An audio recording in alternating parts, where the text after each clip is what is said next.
You are approaching near the end of a flight. You can feel the aircraft is slowly losing speed as well as altitude. Flight deck has announced about the descent of the aircraft and told about the landing condition at the airport. Flight has entered into the most busiest part, and that is landing.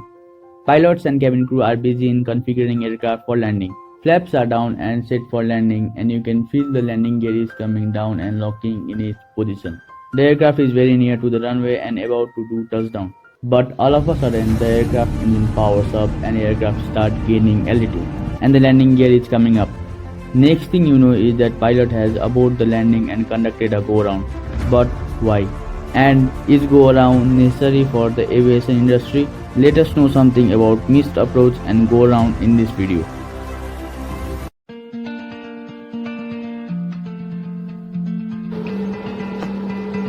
Flight 61, wind 0907, take off 07 right.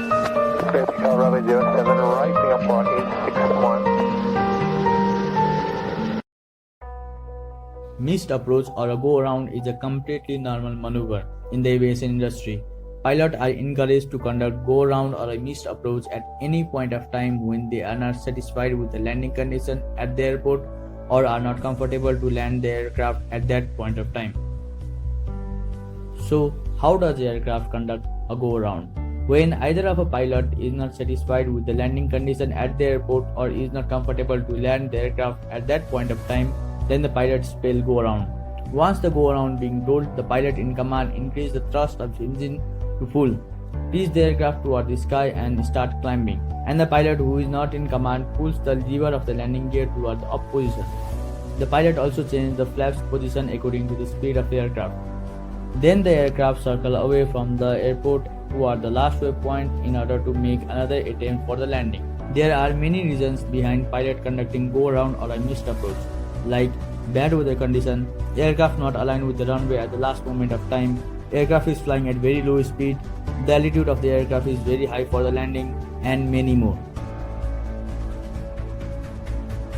But why pilots are encouraged to conduct go-around? If you look at the history of crashes that took place in aviation industry, then there are plenty of aircraft which would not have crashed at that point of time if they would have conducted a go-around. 3rd April 1996, Dubrovnik, Croatia. A Boeing 737-200 of US Air Force was approaching to Dubrovnik, Croatia, with 35 people on board.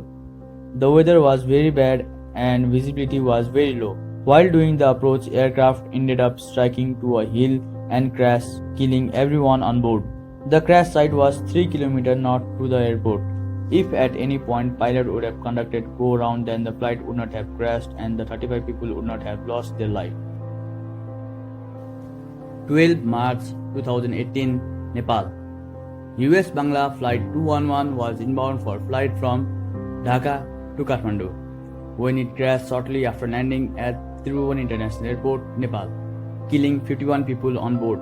The aircraft was Bombardier Dash 8 and was carrying 71 people from Dhaka to Kathmandu. Later on in the investigation, it was found out that captain was smoking in the cockpit. There was a lot of confusion going inside the cockpit. The captain was suffering from spatial disorientation and they had lost the location of the runway. The captain was found to be confused about the name of the runway that they were heading toward.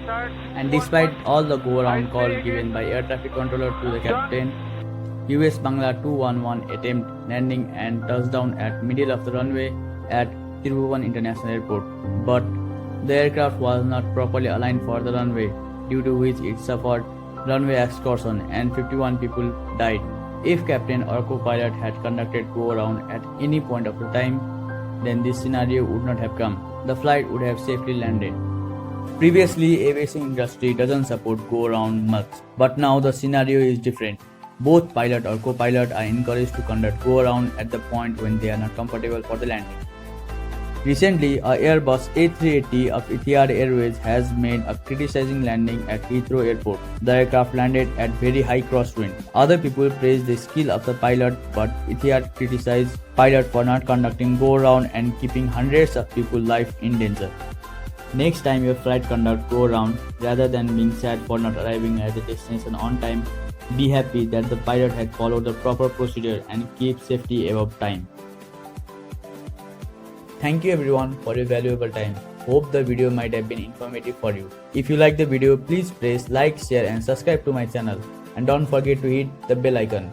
If you have any comment regarding the video or you want to share anything with us, then don't forget to mention it on the comment section down below. Now you can follow us on Instagram as well. The link for the Instagram account will be given in the description down below.